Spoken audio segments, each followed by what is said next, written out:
আসসালামু আলাইকুম প্রিয় ভাইয়ারা। আমি মোহাম্মদ তাসিন চৌধুরী আবারও তোমাদের সাথে চলে আসছি। আজকে আমরা ৮ম শ্রেণীর বিজ্ঞান বইয়ের ৫ নাম্বার অধ্যায় অর্থাৎ সমন্বয় ও নিঃসরণ অধ্যায়টি শুরু করব। চলো ভাইয়া আর দেরি না করে আমরা সমন্বয় ও নিঃসরণ অধ্যায়টা শুরু করি। দেখো, জীবের সমন্বয় একটি অতীব গুরুত্বপূর্ণ বিষয়। এই সমন্বয় বলতে আসলে কি বোঝাচ্ছে? আমরা একটু ভালো করে বুঝলেই বুঝতে পারবো যে জীবের মধ্যে বৃদ্ধি, প্রজনন, বংশবিস্তার, অনুভূতি গ্রহণ ও প্রতিক্রিয়া সৃষ্টির ইত্যাদি বৈশিষ্ট্য রয়েছে। তো উদ্ভিদের এই কাজগুলো করার জন্য হরমোনের গুরুত্ব অপরিসীম। এক্ষেত্রে প্রাণীর মতো উদ্ভিদের আলাদা কোনো তন্ত্র থাকে না। নিম্ন শ্রেণী ব্যতীত উচ্চ শ্রেণীর প্রাণীর দেহে বিভিন্ন জৈবিক কার্যাদি সম্পাদনের জন্য নির্দিষ্ট তন্ত্র থাকে। তো এই তন্ত্রগুলো দেখো ভাইয়া, এই যে এই তন্ত্রগুলো একসাথে সমন্বয় করে যে কাজ করছে অর্থাৎ একসাথে যে কাজ করছে, হ্যাঁ, এই কাজ করার যে ব্যাপারটা এটাই হচ্ছে সমন্বয়। তো এখান থেকে দাগানোর মতো গুরুত্বপূর্ণ কিছু পাচ্ছি না। তবে এই যে শেষ লাইনটা তোমরা সুন্দর করে দাগাবা যে, দেহের বিভিন্ন অঙ্গের মধ্যে সংযোগ সাধন এবং এদের কাজের মাধ্যমে সমন্বয় সাধন করে উদ্দীপনায় সাড়া দিয়ে পরিবেশের সাথে সম্পর্ক রক্ষা করে স্নায়ুতন্ত্র। উদ্ভিদের সমন্বয়। উদ্ভিদে কিভাবে কি হয় না হয় এটাই আসলে এখানে বুঝাইছে। এখানে দেখো এই যে উদ্ভিদের যে জীবনচক্রের পর্যায়গুলো হচ্ছে এই দেখো অঙ্কুরোদ্গম, পুষ্পায়ন, ফল সৃষ্টি, বার্ধক্য প্রাপ্তি, সুপ্তাবস্থা ইত্যাদি একটি সুশৃঙ্খল নিয়ম মেনে চলে। অর্থাৎ দেখো ভাইয়া, তোমরা একটু ভালো করে দেখলে বুঝতে পারবা যে এই উদ্ভিদে অনেকগুলো কাজ হয়। এইগুলো কাজের মধ্যেই ভাইয়া এই যে সমন্বয় ব্যাপারটা জড়িত। তো দেখো এটা তোমরা একটু সুন্দর করে রিডিং দিয়ে দিবা। রিডিং দিলে সবার লাস্টে একটা সুন্দর জিনিস দেখতে পাবা যে কয়েকটা হরমোনের নাম দেয়া আছে। এই হরমোনগুলো কাজ কি জানো ভাইয়া? এই হরমোনগুলোর কাজ হচ্ছে উদ্ভিদে তোমার বিভিন্ন ধরো ওই যে ফল পাকায় না ভাইয়া, ফল পাকানো, তারপরে হচ্ছে উদ্ভিদের বৃদ্ধি, এগুলো অনেক কিছু আছে। তো চলো আমরা পড়লে বুঝতে পারবো। এই দেখো অক্সিন নামক একটা হরমোন যেটা আবিষ্কার করেছে চার্লস ডারউইন। এ হরমোন আবিষ্কার করেন। মোস্ট ইম্পর্টেন্ট প্রশ্ন যে অক্সিন হরমোন আবিষ্কার করেন কে? মানে যদি এই প্রশ্নটা আসে তাহলে আমরা কি লিখবো? চার্লস ডারউইন অক্সিন হরমোনটি প্রথম আবিষ্কার করেন। তারপরে দেখো লিখা আছে যে তিনি উদ্ভিদের ভ্রূণমুকুল আবরণীর ওপর আলোর প্রভাব লক্ষ্য করেন। যখন আলো তীর্যকভাবে একদিকে লাগে তখন ভ্রূণমুকুল আবরণী আলোর উৎসের দিকে বাঁকা হয়ে বৃদ্ধি লাভ করে। প্রকৃতপক্ষে ভ্রূণমুকুল আবরণীর অগ্রভাগে অবস্থিত রাসায়নিক পদার্থটি ছিল বৃদ্ধি সহায়ক হরমোন অক্সিন। অর্থাৎ বৃদ্ধি সহায়ক হরমোন কি? হ্যাঁ, অক্সিন। অক্সিন প্রয়োগে শাখা কলমে মূল গজায়, ফলের অকালে ঝরে পড়া রোধ হয়। এই যে হরমোনগুলো দেয়া আছে এর মধ্যে থেকে আমাদের সবথেকে গুরুত্বপূর্ণ হচ্ছে এই দেখো অক্সিনটাও লাগবে, সব হরমোনটাই লাগবে। তো এদের কাজটা আসলে মূলত লাগবে ভাই। দেখো অক্সিন প্রয়োগে শাখা কলমে মূল গজায়, ফলের অকালে ঝরে পড়া রোধ হয়। ফলের অকালে অকালে ঝরে পড়া রোধ হয়। মানে অক্সিন হরমোন প্রয়োগে কি হবে? অক্সিন প্রয়োগে শাখা কলমে মূল গজাবে এবং ফলের অকালে ঝরে পড়াটা রোধ হবে। এর পরের হরমোনটা হচ্ছে ভাইয়া জিবেরেলিন। জিব্বেরেলিন। কিন্তু জিবেরেলিনই বলে সবাই। সো আমরাও জিবেরেলিনই বলবো। ওকে? দেখো চারাগাছ, বীজপত্র ও পত্রের বর্ধিন চু। এই বর্ধিন চু মানে হচ্ছে যে একদম যে অংশটা বৃদ্ধি হতে আছে এরকম অঞ্চলকে বর্ধিন চু অঞ্চল বলে। অঞ্চলে দেখা যায়। এর প্রভাবে উদ্ভিদের পর্বমধ্যগুলোর দৈর্ঘ্য বৃদ্ধি পায়। এজন্য খাটো উদ্ভিদে এই হরমোন প্রয়োগ করলে উদ্ভিদটি অন্যান্য সাধারণ উদ্ভিদের থেকেও অধিক লম্বা হয়। বীজের সুপ্তাবস্থা কাটাতে এর কার্যকারিতা রয়েছে। এখানে যতগুলা হরমোন দেয়া আছে ভাইয়া অবশ্যই সবগুলা লাগবে তোমাদের। দেখো এরপরে আছে ইথিলিন। ইথিলিন এই হরমোনটি একটি গ্যাসীয় পদার্থ। তাহলে গ্যাসীয় পদার্থ কোনটা ভাইয়া? ইথিলিন। মনে রাখবা ইথিলিন হচ্ছে গ্যাসীয় পদার্থ। ইথিলিনের এটা মনে রাখবা যে ইথিলিন গ্যাসীয় পদার্থ। এটা অবশ্যই মনে রাখবা ইথিলিন গ্যাসীয় পদার্থ। এরপর দেখবা এটি ফল পাকাতে সাহায্য করে। ওই যে দেখো না বাজারের কিছু অসাধু ব্যবসায়ী আছে যারা অনেক আগের থেকে তোমার বেশি দাম পাওয়ার আশায় ফলে ইথিলিন প্রয়োগ করে এবং ইথিলিন প্রয়োগ করার ফলে ফলটি পেকে যায়। ফলটি যখন পেকে যায় ভাইয়া তখন তো তোমার সে বিক্রি করতে পারবে। মানে বিক্রি করে, বুঝলা? বেশি টাকার আশায়।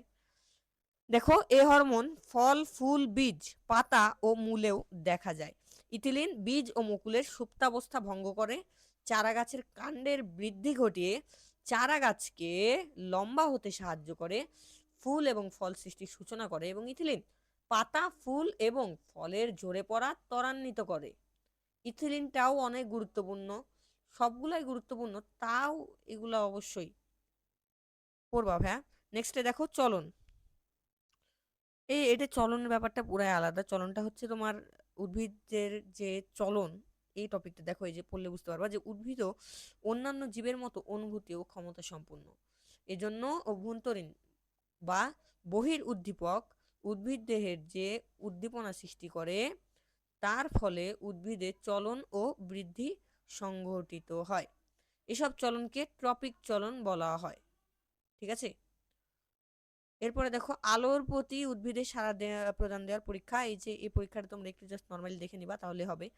দেখো তুমি আলো যেদিকে থাকবে, বুঝলা, উদ্ভিদও ঠিক সেদিকে হেলে পড়বে, এটাই আসলে মূল বিষয়। হরমোনের যে ব্যবহার, এটা অবশ্যই পড়বা, মোস্ট ইম্পর্টেন্ট জিনিস। হরমোন কোন জায়গায় কি, কোন জায়গায় ব্যবহার করা হয় না করা হয় সব পড়বা। দেখো অক্সিন ও অন্যান্য কৃত্রিম হরমোন শাখা কলম সমূহের মূল উৎপাদনে সাহায্য করে। ইন্ডোল অ্যাসিটিক হরমোন বা ইআইআই এক ধরনের অক্সিন ক্ষতস্থান পূরণে সাহায্য করে। অক্সিন প্রয়োগে ফলের মোচন বিলম্বিত হয় এবং বিভিন্ন উদ্দীপক যেমন আলো, পানি, অভিকর্ষ ইত্যাদি উদ্ভিদের বৃদ্ধিকে প্রভাবিত করে। সো আশা করি তোমরা এই ব্যাপারগুলো ভালো করে পড়বা। এরপরে দেখো আমরা চলে আসছি মোস্ট ইম্পর্টেন্ট টপিক, স্নায়ুতন্ত্র। স্নায়ুতন্ত্রের এতটুকু তোমরা একটু রিডিং দিয়ে দিবা সুন্দর করে, তাহলেই হবে। আর স্নায়ুতন্ত্রের যে মূল ব্যাপারটা সেটা আমি বুঝাই। আমাদের যে দেহ, তোমার হাতে যে কেউ টাচ করছে, হ্যাঁ, এই টাচ করাটা তুমি কিভাবে বুঝতে পারছো? এটা কিন্তু একদম তোমার মস্তিষ্কে গিয়ে পৌঁছাচ্ছে। এই তোমার যে মস্তিষ্কে যে যাচ্ছে, এই যে যাওয়ার যে কাজটা, সেটাই হচ্ছে এই দেখো এই স্নায়ু বা নিউরনটা করে। এই স্নায়ুগুলো অনেকগুলো কোষের সাথে এই দেখো যুক্ত হয়ে হয়ে হয়ে হয়ে হয়ে হয়ে হয়ে একটা স্নায়ুতন্ত্র গঠন করবে। তো দেখো এই স্নায়ু কোষ বা নিউরন, হুম, এই স্নায়ুতন্ত্রের গাঠনিক ও কার্যকরী একককে স্নায়ুকোষ বা নিউরন বলে। নিউরন মানবদেহের দীর্ঘতম কোষ। তাহলে মানবদেহের দীর্ঘতম কোষ কোনটি? নিউরন। মেডিকেল ভর্তি পরীক্ষার প্রশ্ন, মানবদেহের দীর্ঘতম কোষ হচ্ছে নিউরন। দেখো দুইটি প্রধান অংশ নিয়ে গঠিত, যথা কোষদেহ এবং প্রলম্বিত অংশ। নিউরনের ছবিটা তোমাদের অবশ্যই লাগবে। এই দেখো দুইটা অংশ কোনটা? এই যে এটা দেখো, একটা অংশ কোষদেহ আর এটা হচ্ছে প্রলম্বিত অংশ। ঠিক আছে ভাইয়া? তারপরে এখান থেকে যা আছে সব পড়া লাগবে। কোষ দেহ, প্রলম্বিত অংশ, এখান থেকে যা আছে সব পড়া লাগবে তোমাদের জন্য। ওকে, দেখো প্রলম্বিত অংশে আছে এই যে একজন, একজন আছে, তারপর হচ্ছে তোমার ডেনড্রন আছে, এগুলো সব পড়া লাগবে।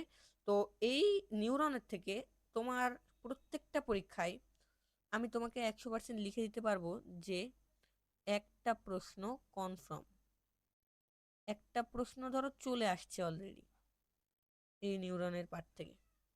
ঠিক আছে? সো কত গুরুত্বপূর্ণ তুমি নিশ্চয়ই বুঝতে পারছো। সো এটা তোমরা পড়বা, অ্যান্ড এটা কিভাবে আমাদের স্নায়ুতন্ত্র পর্যন্ত নিয়ে যায় এগুলোও তোমরা পড়বা। এই দেখো স্নায়ুতন্ত্রকে কয় ভাগে ভাগ করা হয়? 3 ভাগে। এটা তো অবশ্যই মনে রাখবা। 3 ভাগে: কেন্দ্রীয় স্নায়ুতন্ত্র, প্রান্তীয় স্নায়ুতন্ত্র এবং স্বয়ংক্রিয় স্নায়ুতন্ত্র। অবশ্যই অবশ্যই লাগবে। তারপরে আমরা দেখো ভাইয়া যে মস্তিষ্ক। মস্তিষ্ক দেখো কেন্দ্রীয় স্নায়ুতন্ত্র, কেন্দ্রীয় স্নায়ুতন্ত্রের অংশ হলো মস্তিষ্ক ও মেরুরজ্জু, এগুলা পড়বা। অগ্র বা গুরু মস্তিষ্ক, এটা পড়বা। এটা একটু দাগাবা ভাই, এখানে সবগুলাই দাগাতে হবে, বুঝছো? তারপরে দেখো এটার কাজ কি, দেখো বুদ্ধি বিভাগে গুরু মস্তিষ্কের অবস্থিত, এগুলার কাজ পড়বা অবশ্যই। আর এই দেখো এই যে সেরিব্রামের নিচের অংশ হচ্ছে থ্যালামাস ও হাইপোথ্যালামাস। সেরিব্রামের নিচের অংশ থ্যালামাস ও হাইপোথ্যালামাস, এগুলো ধূসর পদার্থের পুঞ্জ, ক্রোধ, লজ্জা, গরম, শীত, নিদ্রা, তাপ, সংরক্ষণ ও চলন এই অংশের কাজ। কোন অংশের কাজ কি এটা অবশ্যই অবশ্যই পড়বা, খুব লাগবে। তারপরে মধ্য মস্তিষ্কের কি কাজ এটা পড়বা। তারপরে পশ্চাৎ মস্তিষ্কের কাজ কি, এই যে মধ্য মস্তিষ্কের কাজ দেখো, মধ্য মস্তিষ্ক দৃষ্টিশক্তি শ্রবণ শক্তির সাথে সম্পর্কযুক্ত। তারপরে এই দেখো পশ্চাৎ মস্তিষ্কে আছে সেরিবেলাম পন্স, তারপর হচ্ছে মেডুলা অবলাঙ্গাটা, এগুলো সব সুন্দর করে পড়ে নিবা। লাস্টে দেখো পার্ট 8 থেকে 10-এ আছে মেরুরজ্জু। এই মেরুরজ্জুটা মূলত হচ্ছে তোমার দেখো মেরুদণ্ডের মধ্যে মেরুরজ্জু সংরক্ষিত থাকে, মেরুদণ্ডের মধ্যে মেরুরজ্জু সংরক্ষিত থাকে, মেরুরজ্জুর ধূসর পদার্থ থাকে ভিতরে এবং শ্বেত পদার্থ থাকে বাইরে, অর্থাৎ মস্তিষ্কের উল্টা। মেরুরজ্জুর মেরুরজ্জুর শ্বেত পদার্থের ভিতর দিয়ে আজ্ঞাবাহী এবং অনুভূতিবাহী স্নায়ুতন্ত্র যাতায়াত করে। প্রতিবর্ত চক্র, এটা এটা এটা তো অবশ্যই লাগবে প্রতিবর্ত চক্র, যে তোমার ধরো একটা মশা কামড় দিল, হ্যাঁ, এই মশা কামড় দিয়ে তুমি কিভাবে সেটাতে সাড়া পাচ্ছ, সেটা ইয়া করছো, এতটুকু হচ্ছে এখানে সুন্দর দেয়া আছে। তো এতটুকু পড়ে নিবা। এটা গ্রাহক অঙ্গ, তারপরে হচ্ছে অনুভূতিবাহী স্নায়ু, প্রতিবর্ত কেন্দ্র, আজ্ঞাবাহী স্নায়ু, সাড়া প্রদানকারী অঙ্গ, এগুলো সব পড়বা তাহলেই হবে।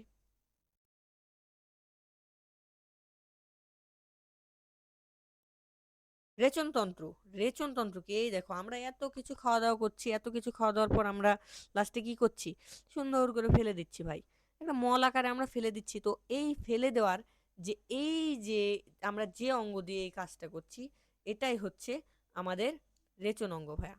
সো তুমি রেচন তন্ত্র, সরি রেচন তন্ত্র আর রেচন অঙ্গ হচ্ছে এই যে এটা রেচন অঙ্গ। আর দেখো ভাইয়া, কিডনি, কিডনি দিয়ে কিডনির কত কাজ ভাইয়া তুমি জানো না?